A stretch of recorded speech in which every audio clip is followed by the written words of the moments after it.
दोस्तों स्वागत है आपका बिहार न्यूज़ में। दोस्तों मैं हूं फिरदौस गनी और आप देख रहे हैं केडीबी लाइव। दोस्तों आज हो चुका है 24 मई 2022। तो आज की बिहार की टॉप न्यूज़ देख रहे हैं आपके लिए।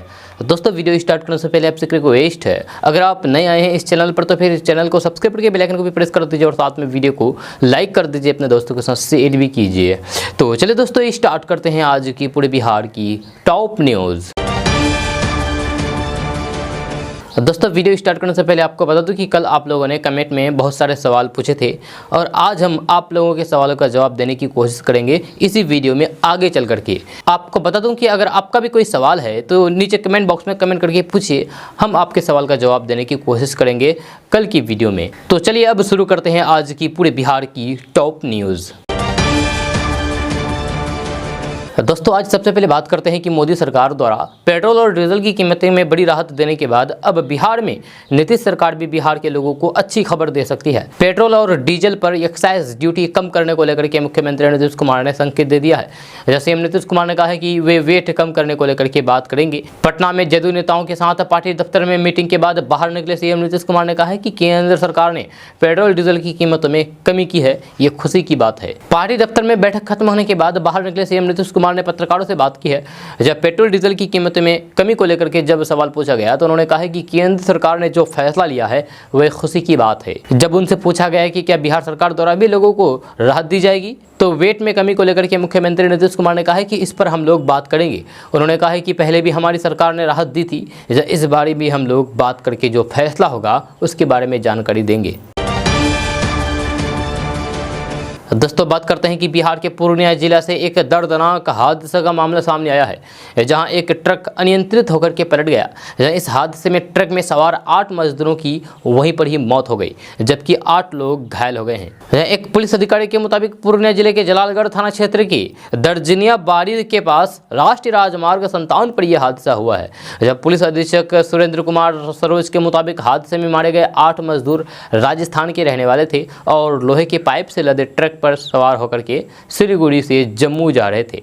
उन्होंने बताया है कि हादसे में घायल मजदूरों को इलाज के लिए स्थानीय अस्पताल में भर्ती कराया गया है। जहां ऐसा कहा जा रहा है कि ट्रक ड्राइवर को झपकी आ गई, जिसके चलते यह हादसा हुआ है। जहां ट्रक में बोरवेल के पाइप और अन्य सामान लदा हुआ था। जहां ट्रक का बैलेंस बिगड़ने से उसमें बैठे मजदूर लोहे के पाइप के नीचे दब गए, जिससे इनकी मौत हो गई। जहां वहीं हादसे में घायल अन्य मजदूरों का इलाज चल रहा है। दोस्तों बात करते हैं कि बिहार में ली जाने वाली परीक्षाओं में परीक्षार्थियों के आंसर शीट हमेशा से सुर्खियों में रहते हैं। कुछ ऐसा ही मामला बिहार के गोपालगंज जिला से सामने आया है, जहां के एक छात्र को खेसारी लाल यादव का गाना इतना पसंद आया कि उसने परीक्षा प्रश्न का उत्तर देने के बदले उत्तर पुस्तिका में चर्चित गीत लिख डाला। इसके साथ ही उसने खेसारी लाल यादव का विश्लेषण भी बहुत ही रोचक तरीके से किया है। जब आंसर शीट की ये तस्वीर सोशल मीडिया में तेजी के साथ वायरल हो रही है। वायरल हो रही उत्तर पुस्तिका पर गोपालगंज की भोरे प्रखंड में स्थित बीपीएस कॉलेज का नाम है। एक सप्ताह से छात्र की कारस्तानी के कारण सोशल मीडिया पर ये कॉलेज ट्रेंड कर रहा है। बताया जाता है कि बीपीएस कॉलेज भोरे में इंटरमीडिएट के वार्षिक परीक्षा का आयोजन किया गया था, जहाँ छात्रों की 11वीं की परीक्षा 11 से 24 मई तक हुई थी। हिंदी विषय के प्रश्न संख्या 4 में उत्तर में अखिलेश यादव नामक छात्र ने भोजपुरी गाना एगो कोका कोला गाने को लेकर के इसे सोशल मीडिया पर वायरल कर दिया। देखते ही देखते परीक्षा की ये उत्तर पुस्तिका वायरल हो गई है। सोशल मीडिया पर लोग कई तरह की टिप्पणी कॉलेज के बारे में कर रहे हैं। वही इंटरनेट मीडिया पर वायरल हो रही उत्तर पुस्तिका किसी छात्र द्वारा लिखी गई है या फिर किसी ने जानबूझ करके कॉलेज के साथ साथ छात्र का भी मजाक उड़ाया है, ये अभी स्पष्ट नहीं है। इस संबंध में कॉलेज के प्रिंसिपल डॉक्टर उदय शंकर पांडे ने बताया है कि ऐसी कोई जानकारी उनके संज्ञान में नहीं है। अगर ऐसा हुआ है तो फिर इसकी जाँच करा करके दोषी छात्रों के खिलाफ उचित कार्रवाई की जाएगी। दोस्तों बात करते हैं कि विश्व स्वास्थ्य संगठन यानी कि WHO ने रविवार को भारत के 10 लाख महिला आशा कार्यकर्ताओं को देश में ग्रामीण क्षेत्रों तक स्वास्थ्य सुविधा मुहैया कराने और फिर कोरोना काल में महामारी पर लगाम लगाने के अथक प्रयास के लिए सम्मानित किया है। ये आशा कार्यकर्ता भारत सरकार से मान्यता प्राप्त है और ग्रामीण भारत में स्वास्थ्य सेवा पहुँचाने की प्रथम इकाई है। इसमें से अधिकांश ने भारत में महामारी के चरम के दौरान घर घर जाकर के कोरोना पीड़ित का पता लगाया है। WHO के महानिदेशक डॉक्टर टेड्रोस अधनोम घेब्रेयेसस ने वैश्विक महामारी कोरोना सेवाओं में उल्लेखनीय योगदान, क्षेत्रीय स्वास्थ्य मुद्दों के लिए प्रतिबद्धता और शानदार नेतृत्व करने के लिए रविवार को 6 पुरस्कारों की घोषणा की है। डॉक्टर टेड्रोस एधनोम ने ग्लोबल हेल्थ लीडर्स अवार्ड के लिए पुरस्कार विजेता का फैसला किया है। आशा कार्यकर्ताओं के सम्मान समारोह में उन्होंने कहा कि आशा का हिंदी अर्थ होप है। भारत के इन 10 लाख से अधिक महिला स्वयं सेवकों ने समुदाय को स्वास्थ्य प्रणाली से जोड़ने में महत्वपूर्ण भूमिका निभाई है, इसलिए ये सम्मान की वाकई हकदार है। कोरोना महामारी के दौरान इनका कार्य बेहद सराहनीय रहा है। इन आशा कार्यकर्ताओं ने बच्चों में होने वाली बीमारियों को रोकने के लिए टीकाकरण, मातृ देखभाल में भी काम किया है। यही नहीं, सामुदायिक स्वास्थ्य देखभाल, तपेदिक के उपचार, पोषण और स्वच्छता के क्षेत्र में भी महत्वपूर्ण भूमिका निभाई है, खास करके ऐसे समय में जब दुनिया असमानता, संघर्ष, खाद्य असुरक्षा और कोरोना के संकट का सामना कर रही है। दोस्तों, बात करते हैं कि असम के मुख्यमंत्री हेमंत बिस्वा शर्मा ने रविवार को कहा है कि मदरसा शब्द का अब अस्तित्व समाप्त होना चाहिए और स्कूलों में सभी के लिए सामान्य शिक्षा पर जोर दिया जाना चाहिए। दिल्ली में एक कार्यक्रम में बोलते हुए मंत्री हेमंत बिस्वा शर्मा ने कहा है कि जब तक मदरसा शब्द रहेगा तब तक बच्चे डॉक्टर और इंजीनियर बनने के बारे में नहीं सोच पाएंगे। उन्होंने आगे कहा है कि अगर आप छात्रों को कहेंगे कि मदरसे में पढ़ेंगे तो फिर वे डॉक्टर या फिर इंजीनियर नहीं बनेंगे, वे खुद जाने से मना कर देंगे। मुख्यमंत्री ने आगे कहा है कि अपने बच्चों को कुरान पढ़ाएं, लेकिन घर पर। उन्होंने आगे मदरसों पर तीखा हमला करते हुए कहा है कि मदरसे में बच्चों को भर्ती करना उनके मानव अधिकारों का उल्लंघन है। दोस्तों, बात करते हैं कि मुख्यमंत्री नीतीश कुमार से गुहार लगा करके रातों रात सुर्खियों में आए नालंदा के सोनू कुमार से मिलने लोक जनशक्ति पार्टी रामविलास के राष्ट्रीय अध्यक्ष और जमुई सांसद चिराग पासवान रविवार को हरनौत के निमाकोल पहुंचे, जहां वे सोनू कुमार के घर भी गए और माता पिता से मिले। सोनू कुमार की पढ़ाई पर खर्च करने के लिए कुछ पैसे चिराग पासवान ने उनकी मां के हाथों में मदद के तौर पर दिए। सोनू की मां से मिलने के दौरान चिराग पासवान ने कहा कि सोनू कुमार बहुत अच्छा बच्चा है। यह सोनू आज पूरे प्रदेश के बच्चों की आवाज बनकर के सामने आया है, जिसका भविष्य कहीं ना कहीं अंधकार में है। हम लोग भी इसे लेकर के चिंतित है। सोनू की मदद हम जरूर करेंगे। सोनू अच्छा कर रहे हैं और आगे भी बढ़िया करेगा। सोनू की मां के हाथों में सहायता राशि देते हुए चिराग पासवान ने कहा कि सोनू अभी तुम छोटे हो, इसलिए तुम्हारे हाथ में नहीं दे रहे हैं, मां के हाथ में दे रहे हैं। इस पैसे का इस्तेमाल पढ़ाई पर करिएगा। चिराग पासवान ने कहा कि सोनू कुमार को हमारी शुभकामना है और बहुत सारा आशीर्वाद है। चिराग पासवान ने यह भी कहा कि सोनू के भविष्य की चिंता करने के लिए कई लोग खड़े हैं, लेकिन लाखों करोड़ों बच्चों की चिंता करने वाले कोई भी नहीं है। या सोनू जैसे उन सभी बच्चों की मदद की जरूरत है। दोस्तों, बात करते हैं कि बिहार में कभी फर्जी प्रमाण पत्रों के आधार पर शिक्षकों की नियुक्ति का मामला सामने आता है तो कभी बीपीएससी पेपर लीक का मामला सामने आता है। जहां इस मामले की जांच अभी जारी है, लेकिन इस बीच एक और नया मामला सामने आया है जो बिहार के सहरसा जिले का है। यह मामला अभी फर्जी नियुक्ति से जुड़ा हुआ है। दरअसल बिहार के सहरसा जिला के डाक विभाग में काम कर रहे 30 कर्मचारी फर्जी पाए गए हैं।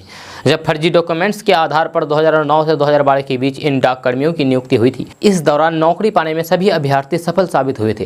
आसानी से नौकरी मिलने के बाद कर्मियों में खुशी का आलम था, लेकिन ये खुशी ज़्यादा दिनों तक नहीं टिक सकी। इस बात की जानकारी जैसे ही विभाग को मिली तो जांच करना शुरू कर दिया। जब पिछले 10 साल से मामले की जांच की जा रही है, इस दौरान मामले को ठंडे बस्ते में डालने की कोशिश की गई थी, लेकिन जांच प्रक्रिया ज़्यादा दिनों तक नहीं रुक सका। पोस्ट मास्टर जनरल ने जब फिर से मामले की जाँच शुरू की तब 30 फर्जी डाक कर्मियों की पहचान हो सकी है। इस पर आरोप है कि फर्जी डॉक्यूमेंट्स के आधार पर इन लोगों ने नौकरी हासिल की है। इनमें 2 को बर्खास्त किया गया है, जबकि 7 पर विभागीय कार्रवाई अभी भी जारी है। ये 7 भी जल्द ही बर्खास्त कर दिए जाएंगे। दोस्तों, अब वक्त हो चला है आपके सवालों के जवाब देने का। तो सबसे पहले कमेंट लेते हैं बबलू यादव जी का। बबलू यादव जी लिखते हैं कि गुड मॉर्निंग भैया, राशन कार्ड से नाम दूसरे आदमी का हटाना है राशन कार्ड से, तो कैसे हटेगा? तो बबलू यादव जी, आपको बता दूं कि अगर आप किसी भी राशन कार्ड से नाम हटाना चाहते हैं किसी भी व्यक्ति का, तो सबसे पहले आपको उस व्यक्ति का आधार कार्ड का फोटोकॉपी करा लेना है और राशन कार्ड का फोटोकॉपी करा लेना है। एक खौ फॉर्म आता है, उस खौ फॉर्म को लेकर के सब फिल कर लेना है। अब जाकर के अपने ब्लॉक के जन वितरण प्रणाली केंद्र में जाकर के, कार्यालय में जाकर के जमा कर देना है। वहाँ से आपका काम हो जाएगा। अब अगला सवाल लेते हैं रुखसाना खातून जी की। ये लिखती हैं कि हम पटना में किराए में रहते हैं, किराए के मकान में रहते हैं। अपना मकान बिहार शरीफ में है। कॉलोनी का पैसा हमको मिलेगा कि नहीं? रुखसाना खातून बोल रही हूँ पटना से, बिहार शरीफ में ज़मीन है। तो रुखसाना जी, आपको बता दूं कि आपको कॉलोनी का पैसा ज़रूर मिलेगा, लेकिन जिस वक्त अधिकारी वेरीफाई करने के लिए आएगा तो फिर आपको उस वक्त वहाँ पर रहना अनिवार्य है, ज़रूरी है। अब अगला सवाल लेते हैं नवीन कुमार राय जी से। ये लिखते हैं गुड मॉर्निंग, LNMU यूनिवर्सिटी का पार्ट 1 और 2 का रिजल्ट कब आएगा? कोई अपडेट कराइए।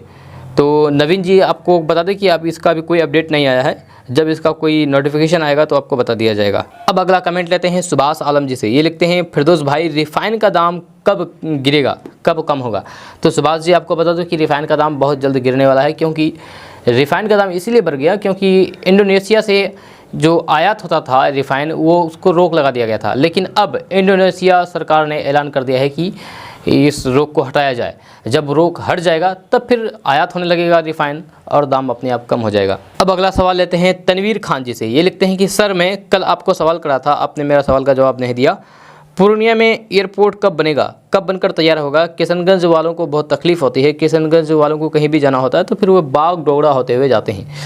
तो तनवीर जी आपको बता दूं कि इसमें भी प्रोसेस जारी है, काम जारी है और बहुत जल्द इस पर काम शुरू हो जाएगा धरातल पर, लेकिन कागजी प्रक्रिया अभी जारी है, बहुत जल्द बन जाएगा। अब अगला सवाल लेते हैं पूजा कुमारी जी से। ये लिखती हैं CTT 2022 जुलाई की नोटिफिकेशन कब तक आएगा। तो अभी इसमें कोई अपडेट नहीं आया है, जब अपडेट आ जाएगा तो फिर बता दिया जाएगा। अब अगला सवाल लेते हैं कृष्ण कुमार जी से। कृष्ण कुमार जी लिखते हैं कि आयुष्मान कार्ड प्रोसेस बताइए आयुष्मान कार्ड बनाने के लिए। तो कृष्ण कुमार जी अगर आपको आयुष्मान कार्ड बनाना है तो फिर आप अपना आधार कार्ड का फ़ोटोकॉपी लीजिए, आधार कार्ड लीजिए और राशन कार्ड का फ़ोटोकॉपी और राशन कार्ड को भी लीजिए और जाइए CSC सेंटर पर, वहाँ जाकर के आप बनवा सकते हैं, इसके लिए अप्लाई कर सकते हैं। अब अगला सवाल लेते हैं रमेश भोजपुरिया एंटरटेनमेंट से। ये लिखते हैं कि राशन कार्ड को क्यों रद्द किया जा रहा है, इसके बारे में कुछ बताइए। तो रमेश जी आपको बता दूं कि राशन कार्ड इसीलिए रद्द किया जा रहा है क्योंकि जो अपात्र लाभुक हैं और वो गलत तरीके से राशन ले रहे हैं, उन्हीं का राशन कार्ड रद्द किया जा रहा है।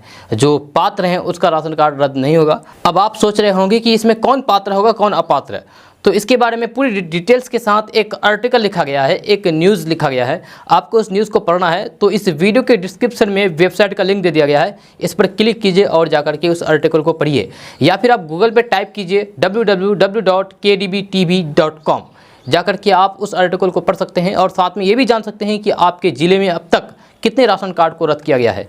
पूरे बिहार के ज़िले के बारे में बताया गया है कि कौन कौन इस योजना का लाभुक हैं। इस वेबसाइट में लिखे गए आर्टिकल में पूरे बिहार के बारे में लिखा गया है कि किन किन जिलों में अब तक कितने राशन कार्ड रद्द हुए हैं। तो दोस्तों सवालों के जवाब का सिलसिला अभी यहीं तक रोक देते हैं, जो बचे हैं आगे इसी वीडियो में बताया जाएगा।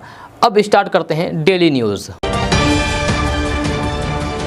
दोस्तों बात करते हैं कि लिटिल मास्टर सीजन 5 के डांसिंग कंपटीशन में बिहार की 11 साल की सादिया परवीन धूम मचा रही है। जब बिहार के सीतामढ़ी के नानपुर की रहने वाली सादिया परवीन ने GTV पर प्रसारित होने वाले लिटिल मास्टर सीजन 5 में अपना जलवा बिखेर करके सभी को हैरान कर दिया है। यह सादिया सीतामढ़ी जिले के छोटे से प्रखंड नानपुर की रहने वाली है। सादिया मोहम्मद चांद की बेटी है। सादिया की इस उपलब्धि से जिले में खुशी की लहर दौड़ पड़ी है। जब बताया जा रहा है कि बिहार सहित पूरे जिले के लोग सादिया की ज़बरदस्त डांसिंग परफॉर्मेंस को देख करके सादिया की तारीफ करते नहीं थक रहे हैं। जहाँ अभी 10 बच्चों का एलिमिनेशन जारी है। जहाँ सीतामढ़ी के लोग सादिया को फिलाने में पहुंचाने की दुआ कर रहे हैं। दोस्तों बात करते हैं कि पेट्रोल और डीजल की कीमतों में आई गिरावट के बाद देश भर के लोगों की अलग अलग प्रतिक्रियाएं सामने आ रही है। इसी कड़ी में एक न्यूज़ चैनल मध्य प्रदेश की राजधानी भोपाल के प्रगति पेट्रोल पंप पर पहुंचा और वहां पर लोगों से बातचीत की। इस दौरान पेट्रोल डलवा रहे एक छात्र ने यह कहा कि अगर पेट्रोल 200 रुपये लीटर भी हो जाए तो भी मैं वोट मोदी जी को ही दूंगा। वहीं उसने ये भी बताया है कि कबड्डी का खिलाड़ी है और जब उनसे ये पूछा गया है कि खेल को लेकर के सरकार आपको सहयोग कर रही है, क्या आप इसीलिए तो खुश नहीं हैं, तो उसने कहा है कि सिर्फ खेल ही नहीं, देश के कई अन्य तमाम मुद्दों पर सरकार बहुत अच्छा काम कर रही है। एक अन्य युवक से जब बात की गई तो वह भी हंसते हुए कहा कि मैं इसके लिए मोदी सरकार का धन्यवाद देना चाहता हूं कि उन्होंने पेट्रोल की कीमतों में गिरावट लाई है। वहीं एक प्राइवेट कंपनी में काम करने वाले व्यक्ति से जब कीमतों के बारे में सवाल पूछा गया तो उन्होंने कहा कि पेट्रोल 100 लीटर होना चाहिए। यह परिवार के लिए ये बहुत अच्छा नहीं हुआ है। लॉ की पढ़ाई कर रही एक छात्र से जब कीमतों को लेकर के सवाल पूछा गया, बात की गई, तो उन्होंने कहा कि बहुत ज़्यादा कम नहीं हुआ है, 9 रुपये कम होने से कुछ नहीं होगा और ज़्यादा कम होना चाहिए, पेट्रोल और डीजल कम होना ही चाहिए। दोस्तों बात करते हैं कि बिहार सरकार की अपनी निधि से चल रहे मुख्यमंत्री वृद्धा पेंशन योजना का लाभ लेने वाले बुजुर्गों की संख्या बिहार में 29,23,309 तक पहुंच गई है। यह समाज कल्याण विभाग की देखरेख में चल रही इस योजना के लाभार्थियों की सूची पर अगर नजर दौड़ाएं तो फिर अकेले पटना जिले में 1,27,931 वृद्ध इस योजना का लाभ ले रहे हैं। जब वहीं इस योजना का लाभ लेने वाले 5 शीर्ष जिलों पर गौर करें तो उसमें सभी बिहार के रहने वाले हैं। सबसे अधिक 1,48,366 वृद्ध पूर्वी चंपारण में मुख्यमंत्री वृद्धा पेंशन योजना का लाभ ले रहे हैं। 9 जिले ऐसे हैं जहां 1 लाख से अधिक वृद्धों को पेंशन योजना का लाभ मिल रहा है, जहां इसमें सारण, समस्तीपुर, पूर्वी चंपारण, पटना, पश्चिमी चंपारण, मधुबनी, मुजफ्फरपुर, गया और दरभंगा जिला शामिल है। सबसे कम संख्या शिवहर में है, जो दूसरे नंबर पर शेखपुरा है। मुख्यमंत्री वृद्धा पेंशन योजना का लाभ लेने वाले की सबसे कम संख्या शिवहर जिले में है। वहां केवल 17,459 लोगों को ही इस योजना का लाभ मिल रहा है। जहां कम संख्या वाली सूची में शेखपुरा जिला दूसरे नंबर पर है। वहां वृद्धा पेंशन योजना का लाभ लेने वालों की संख्या 19,123 है। तीसरे नंबर पर अरवल जिले में केवल 20,157 वृद्धों द्वारा इस योजना का लाभ लिया जा रहा है। चौथे नंबर पर 26,161 की संख्या के साथ किशनगंज जिला है। जहां कम लाभार्थियों की संख्या वाले 5 जिलों में लखीसराय जिला 5वें नंबर पर है, जहां 30,342 वृद्ध मुख्यमंत्री वृद्धा पेंशन योजना का लाभ ले रहे हैं। ऐसे जिले की संख्या काफ़ी है जहां 50,000 से कम संख्या में वृद्धों द्वारा वृद्धा पेंशन योजना का लाभ लिया जा रहा है। जहां इनमें अरवल, जमुई, जहानाबाद, कैमूर, खगड़िया, किशनगंज, लखीसराय, मुंगेर, शेखपुरा और शिवहर जिला शामिल है। दोस्तों, बात करते हैं कि बिहार में जातिगत जनगणना को लेकर के सर्वदलीय बैठक की तारीख तय हो गई है। मुख्यमंत्री नीतीश कुमार ने बैठक के लिए 27 मई की तारीख तय की है, जिसके लिए सभी पार्टियों के नेताओं को फोन पर बैठक की जानकारी दी जा रही है। जिन नेताओं को अब तक फोन किए जाने की पुष्टि हुई है उनमें बिहार के पूर्व मुख्यमंत्री जीतन राम मांझी शामिल है। जब पूर्व मुख्यमंत्री जीतन राम मांझी ने आज दिल्ली में इसकी पुष्टि की है। उन्होंने कहा है कि आज सुबह ही उन्हें इस संबंध में फोन आया है। 27 तारीख को संभावित बैठक है। जब कुछ दिन पहले ही सीएम नीतीश कुमार ने कहा था कि बहुत जल्द सर्वदलीय बैठक बुलाई जाएगी।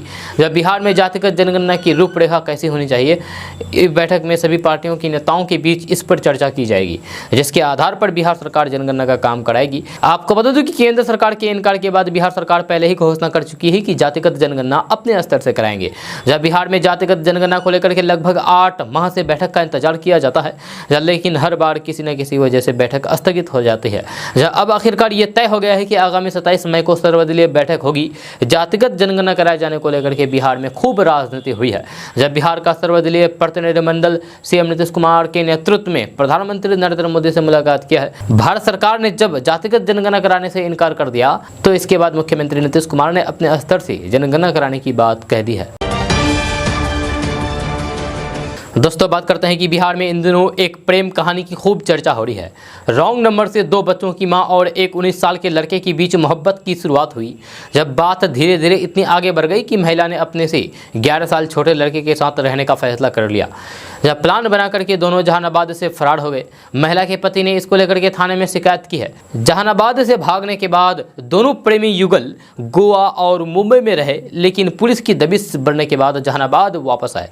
जब पुलिस के सामने महिला ने कहा है कि वह ससुराल नहीं जाना चाहती है और अपने प्रेमी से मंदिर में शादी भी कर चुकी है, जब वह अब सुजीत के साथ ही रहना चाहती है। बताया जाता है कि शहर के उल्टा मोहल्ला निवासी रंजीत सिंह की शादी प्रिया कुमारी से लगभग 10 साल पहले हुआ था। जब दोनों शादी के बाद खुशी खुशी जीवन बिता रहे थे। जहाँ इन दोनों के 2 बच्चे भी हैं, लेकिन एक बार रॉन्ग नंबर के जरिए महिला का संपर्क 2 साल पहले शहर के अरवल मोड़ के पास किराए के मकान में रहने वाले सुजीत कुमार से हो गया। जहाँ उसके बाद बातें होने लगी और दोनों के बीच नज़दीकियाँ बढ़ने लगी। हालांकि दोनों की उम्र में काफ़ी फासला था। जब प्रति की उम्र जहाँ 30 साल, वहीं सुजीत का मात्र 19 साल का योग है। जब उम्र के इस फासले के बावजूद भी दोनों का मिलना जुलना जारी रहा, लेकिन महिला के ससुराल वालों को इसकी भनक नहीं लगी।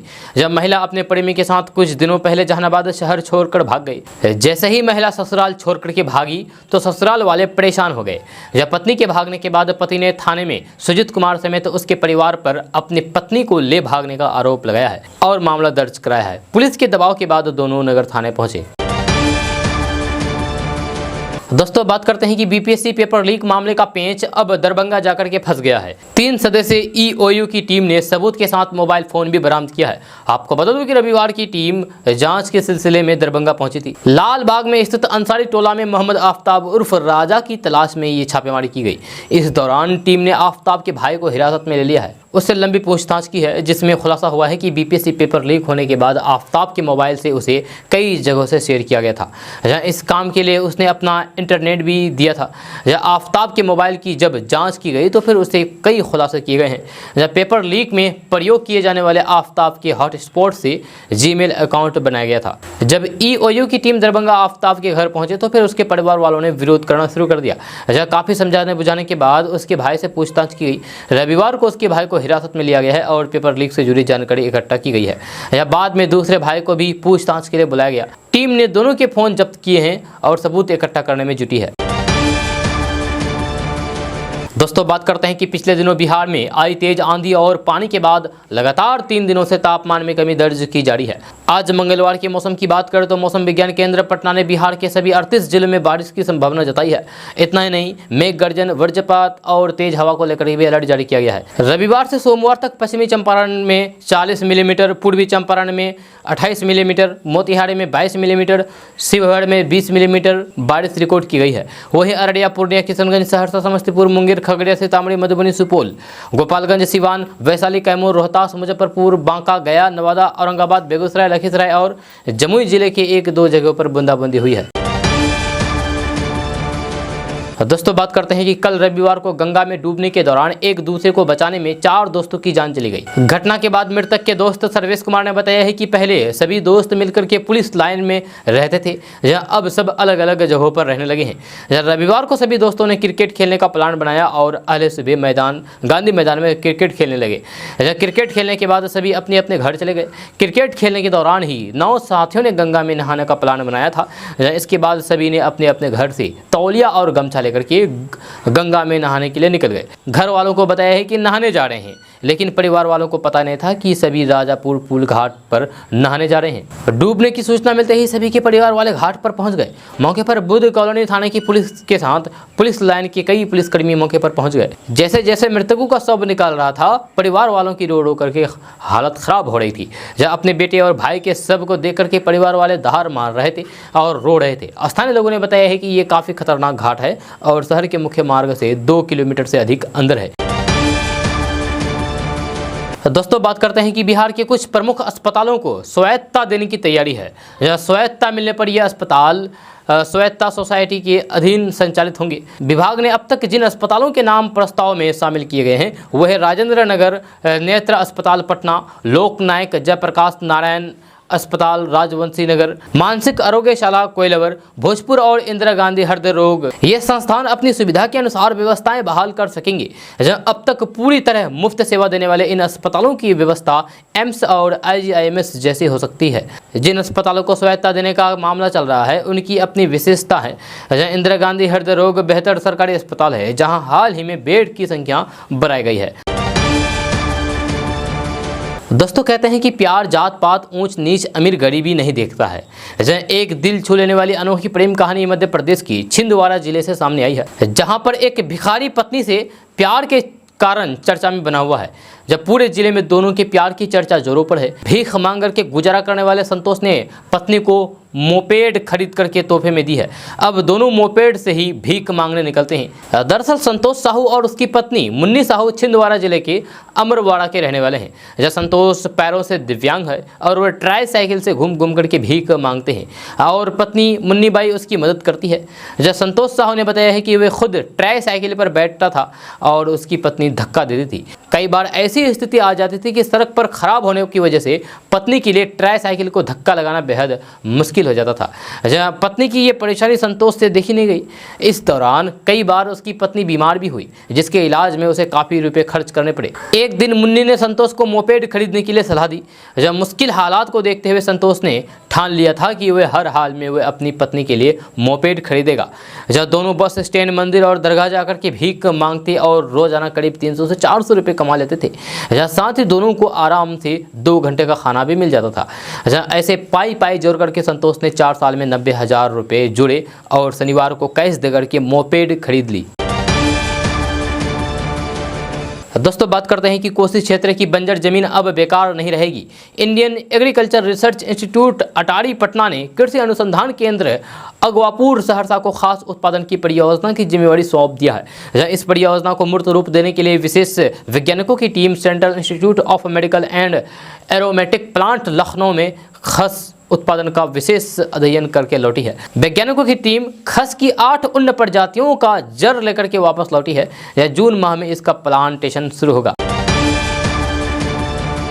दोस्तों बात करते हैं कि बिहार में शुक्रवार को लालू प्रसाद यादव के 15 ठिकानों पर हुई छापेमारी पर बिहार की मुख्यमंत्री नीतीश कुमार ने प्रतिक्रिया दी है। सीएम नीतीश कुमार ने कहा है कि अब उसके बारे में हम लोगों को क्या कहना है, ये तो जो कह रहा है वही बताएगा ना, इसके बारे में हम लोगों को क्या पता और क्या जानकारी है। सीएम नीतीश कुमार ने कहा है कि ऐसा मामला कानून और जांच एजेंसियों से जुड़ा है। सीएम नीतीश कुमार ने कहा है कि इस बारे में जिन लोगों ने छापेमारी की है वही बता सकते हैं। एक और जहां सीएम नीतीश कुमार सीबीआई की छापेमारी पर कुछ भी बोलने से परहेज कर रहे हैं, तो वहीं दूसरी तरफ आरजेडी उन्हें अपने साथ दिखाने की कोशिश कर रहे हैं। आरजेडी ने पटना में पार्टी कार्यालय के सामने एक पोस्टर लगाया है जिसमें प्रधानमंत्री नरेंद्र मोदी के साथ सीबीआई को एक पिंजरे में तोता के रूप में दिखाया गया है, तो वहीं दुबके हुए चील को ईडी बताया है। इस पोस्टर में सीएम नीतीश कुमार की नेता प्रतिपक्ष तेजस्वी यादव का साथ एक तस्वीर लगाई गई है।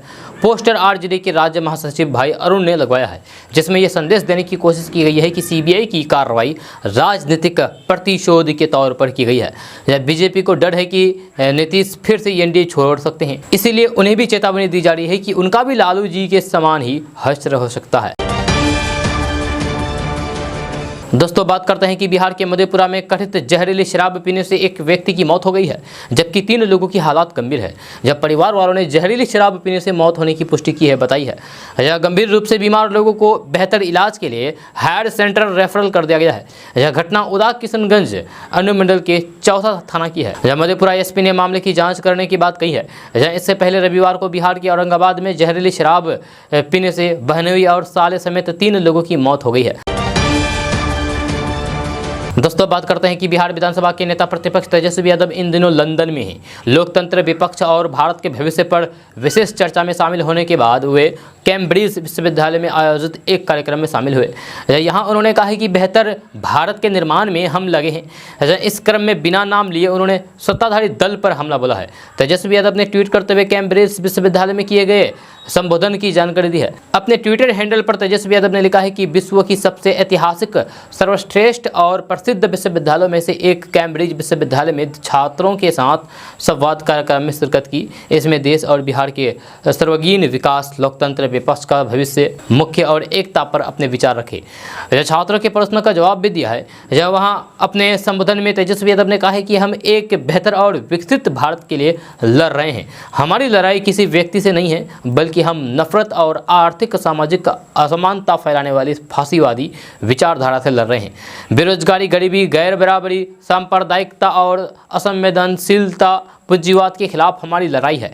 अपने संबोधन में तेजस्वी यादव ने भारत के मजबूत लोकतंत्र की चर्चा की है। उन्होंने कहा है कि भारत में लोकतंत्र की अपनी चुनौतियां तो है ही, लेकिन तमाम बाधाओं के बावजूद भी हम लोकतंत्र के लोकाचार को बनाए रखने में सफल रहे हैं। भारतीय लोकतंत्र की जड़ें जनता के संघर्ष में परिलक्षित होती है। दोस्तों अब वक्त हो चला है आपके सवालों की और मेरे जवाब का। तो आप लोगों ने कल बहुत सारे सवाल पूछे थे, उसमें सबसे पहले लेते हैं मोहम्मद नूर आलम जी का। ये लिखते हैं कि अस्सलाम वालेकुम फिरदौस गनी भाई। वालेकुम सलाम। और आगे लिखते हैं, जिस व्यक्ति को घर बनाने के लिए ज़मीन नहीं है, सरकार उसको कब ज़मीन देगी? शौचालय बनाने के लिए भी ज़मीन नहीं है, केरीबी लैब के माध्यम से हमको ज़रूर बताएं। तो मोहम्मद नूर आलम जी, आपको बता दूं कि आप इस समस्या के लिए ब्लॉक जाइए, वहाँ प्रखंड विकास पदाधिकारी को एक एप्लीकेशन लिख करके जमा कर दीजिए, आपकी समस्या को जल्द दूर कर दिया जाएगा, उम्मीद है। अब अगला कमेंट लेते हैं मोहम्मद जफ़र जी का। मोहम्मद जफ़र जी लिखते हैं, good morning, Mohammad Zafar from Dubai. मेरा राशन कार्ड में नाम गलत है, कैसे इसको सुधारे? तो मोहम्मद जफ़र जी, आपको बता दूं कि आपका राशन कार्ड में अगर नाम गलत है तो राशन कार्ड का नाम ही नहीं बल्कि आपका पूरा राशन कार्ड ही गलत है। या अभी नए नियम के मुताबिक जिसकी भी आमदनी 10,000 से ऊपर मंथली है उसका राशन कार्ड को रद्द किया जाएगा।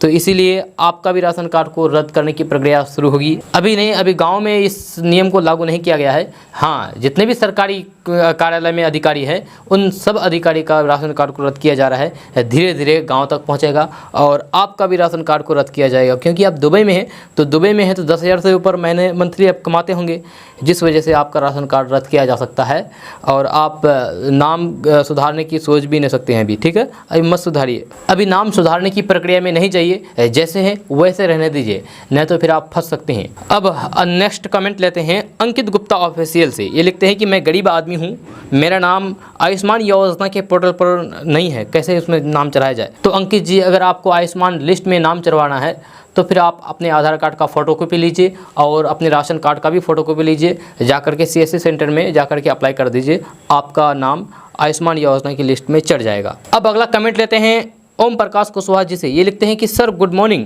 सर, आपके पास न्यूज़ हम कैसे भेजें। तो ओम प्रकाश जी, इस वीडियो के नीचे जो यहाँ पर दिख रहा है मोबाइल नंबर, ये व्हाट्सअप नंबर है, आप व्हाट्सअप पर भेज सकते हैं पूरी डिटेल्स के साथ, सबूत के साथ। जो भी न्यूज़ हो उस न्यूज़ को आर्टिकल में लिख लीजिए हिंदी में और बाकी सबूत के साथ, फ़ोटो के साथ भेज दीजिए। आपका न्यूज़ को केडीवी लाइव के माध्यम से जरूर दिखाया जाएगा। तो दोस्तों, सवालों के जवाब का सिलसिला अभी यहीं पर रोक देते हैं। जो भी बच गए हैं आगे चल करके इसी वीडियो में उनके सवालों का जवाब दिया जाएगा। तो अब बढ़ते हैं डेली न्यूज़ की ओर। दोस्तों, बात करते हैं कि अगर आप भी असंगठित क्षेत्र में काम करते हैं तो फिर आपके लिए अच्छी खबर है। जब सरकार आपके लिए कई योजनाएं चला रही है। इतना ही नहीं, सरकार ने असंगठित क्षेत्र में काम करने वाले मजदूरों की मदद के लिए ई-श्रम पोर्टल की शुरुआत की है। इस पोर्टल से संबंधित जानकारी श्रम एवं रोजगार मंत्रालय ने अपने ऑफिशियल ट्विटर हैंडल पर शेयर किया है। अगर आप भी असंगठित क्षेत्र में काम करते हैं और अभी तक इस पोर्टल पर रजिस्ट्रेशन नहीं कराया है तो फिर जल्द से जल्द करा दें। ई-श्रम कार्ड के आवेदन का तरीका बहुत आसान है, आप आवेदन ऑनलाइन भी कर सकते हैं। इसके लिए आप श्रम पोर्टल की वेबसाइट e-shram.gov.in पर क्लिक करें। इसके बाद आप फॉर्म फिल करें, इसके बाद आप इसे सबमिट कर दें। आवेदन की प्रक्रिया पूरी हो जाएगी। सरकार ने पंजीकरण के लिए 14,434 टोल फ्री नंबर भी रखा है, इस पर ज़्यादा जानकारी ले सकते हैं। दोस्तों, बात करते हैं कि महंगाई से त्रस्त लोगों के लिए अच्छी खबर सामने आ रही है। खाद्य तेल की कीमतों में और भी कमी आ सकती है। इसकी वजह यही कि सोमवार से इंडोनेशिया ने पाम ऑयल के निर्यात पर बैन हटाने का फैसला किया है। इंडोनेशिया दुनिया में पाम ऑयल का सबसे बड़ा निर्यातक है। इससे भारत के कारोबारियों को लाभ मिलेगा। ब्रांडेड और अन्य ब्रांडेड रिफाइंड की कीमतें काबू में होगी। सर्दियों के सीजन में पाम ऑयल 25 से 30 हज़ार प्रतिदिन प्रति लीटर और गर्मियों में 15 से 20 हज़ार प्रतिदिन लीटर बाजार में खपत है। इंडोनेशिया ने बीते 28 अगस्त को पाम ऑयल के निर्यात पर पाबंदी लगाई थी, जब भारत अपनी जरूरत का ज्यादातर पाम ऑयल इंडोनेशिया से ही आयात करता है। इंडोनेशिया के फैसले से देसी बाजार में पाम ऑयल की कीमत में गिरावट आने की उम्मीद है। जब पाम ऑयल का सबसे ज़्यादा इस्तेमाल खाना बनाने में होता है, दूसरे तेलों के साथ इसकी ब्लेंडिंग भी की जाती है।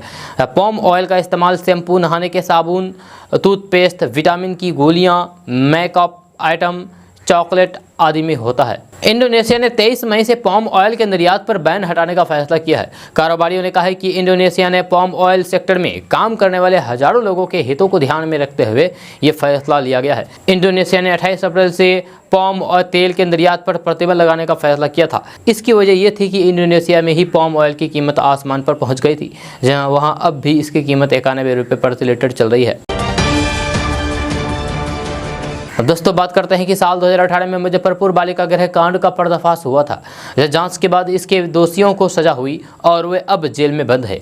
उस समय और अब भी ये आरोप लगे कि मुजफ्फरपुर बालिका गृह कांड से जुड़ी पूरी बात सामने नहीं आ सकी है। इसकी पूरी सच्चाई को बताने के लिए जाने माने राइटर डायरेक्टर कुमार नीरज ने नफीसा नाम से फिल्म बनाने की घोषणा की है।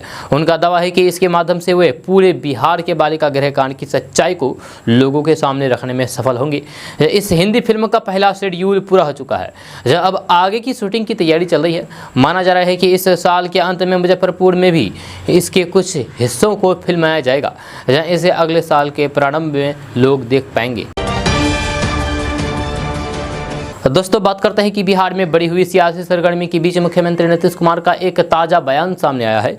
आज मगध महिला कॉलेज में हॉस्टल का शुभारंभ करते हुए मुख्यमंत्री नीतीश कुमार ने जब छात्रों को संबोधित कर रहे थे तो उन्होंने बेहद भावुक तरीके से अपना संबोधन खत्म किया। नीतीश कुमार ने कहा है कि वे जब तक हैं बिहार के विकास के लिए काम करते रहेंगे। नीतीश कुमार ने कहा है कि उन्हें केवल काम करना आता है और विकास कार्यों के अलावा वो कुछ भी नहीं जानते हैं। इस बात को पूरी करने के बाद नीतीश कुमार अपना संबोधन खत्म किया। दरअसल मुख्यमंत्री नीतीश कुमार कल मगध महिला कॉलेज की छात्राओं को संबोधित कर रहे थे। इस दौरान उन्होंने बिहार में महिला सशक्तिकरण के लिए उठाए गए कदमों की चर्चा की। मुख्यमंत्री नीतीश कुमार ने कहा है कि बिहार में महिला उत्थान की दिशा में सरकार ने कई स्तर पर काम किए हैं। दहेज जैसी सामाजिक कुरीति को खत्म करने की ज़रूरत है। उन्होंने ये भी कहा है कि कम उम्र में लड़कियों की शादी होने से कई तरह की परेशानियों का सामना करना पड़ता है। जब तक है वे बिहार के विकास के लिए काम करते रहेंगे। यह सियासी जानकार मौजूदा राजनीतिक परिस्थितियों में नीतीश कुमार के इस संबोधन का मतलब निकालने की कोशिश कर रहे हैं। दोस्तों बात करते हैं कि किसानों की फसल का इलाज मोबाइल की ऐप के माध्यम से होगा। इसके तहत दूर दराज से किसान ऐप के माध्यम से फसलों की तस्वीरें डालेंगे।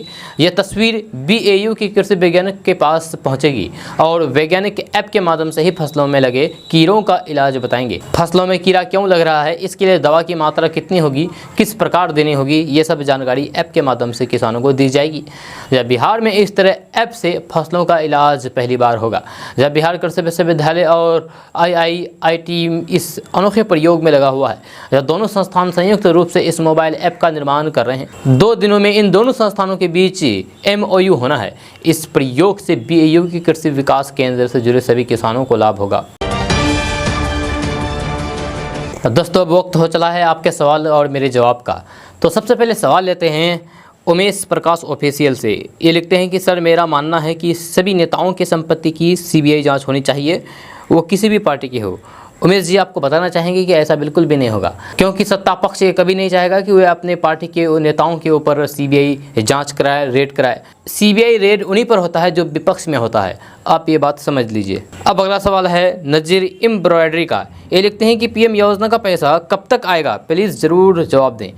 तो नज़ीर जी आपको बता दूं कि PM किसान का पैसा 31 मई तक आने की संभावना है। सरकार की तरफ से ये कहा गया है, ऑफिशियली ऐलान नहीं किया गया है, लेकिन उनके अधिकारियों के द्वारा ये बात सामने आई है। अब अगला सवाल है ललन झा जी से। ये लिखते हैं कि बिहार में स्वास्थ्य विभाग में सुधार कब होगा।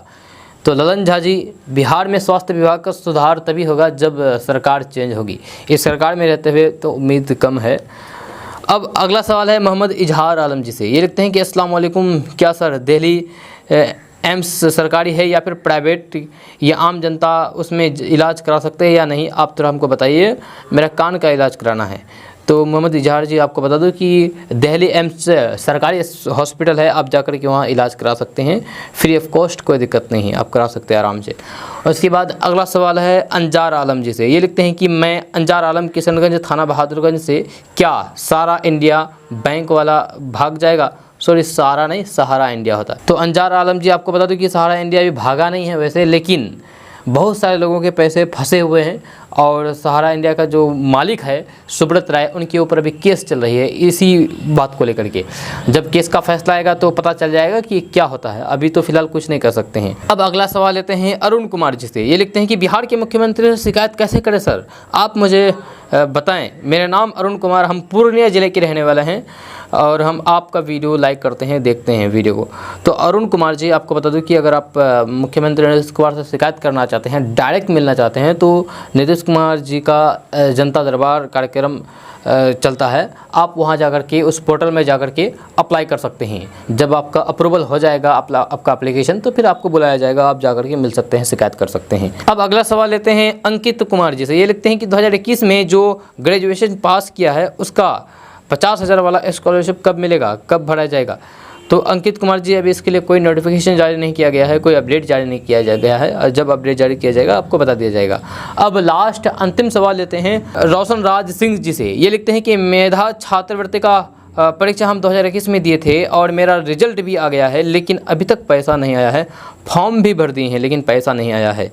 तो रोशन राज सिंह जी, अभी इसका भी कोई अपडेट नहीं आया है, जब अपडेट आ जाएगा तो फिर बता दिया जाएगा केडीबी लैब के माध्यम से। तो दोस्तों आज के सवालों का सिलसिला यहीं तक ख़त्म कर देते हैं और बाकी जो भी रह गए हैं माफ़ी चाहेंगे, कल की वीडियो में आप लोगों को बता दिया जाएगा। और आपका भी कोई सवाल है तो नीचे कमेंट बॉक्स में कमेंट करके ज़रूर पूछ सकते हैं। तो चलते चलते आपको बता दूँ कि अगर आप नए आए हैं इस चैनल पर तो फिर इस चैनल को सब्सक्राइब करके बेल आइकन को भी प्रेस कर दीजिए और साथ में वीडियो को लाइक कर दीजिए, अपने दोस्तों के साथ शेयर भी कीजिए। तो चलिए दोस्तों फिर मिलते हैं कल की वीडियो में, तब तक के लिए जय हिंद, जय बिहार।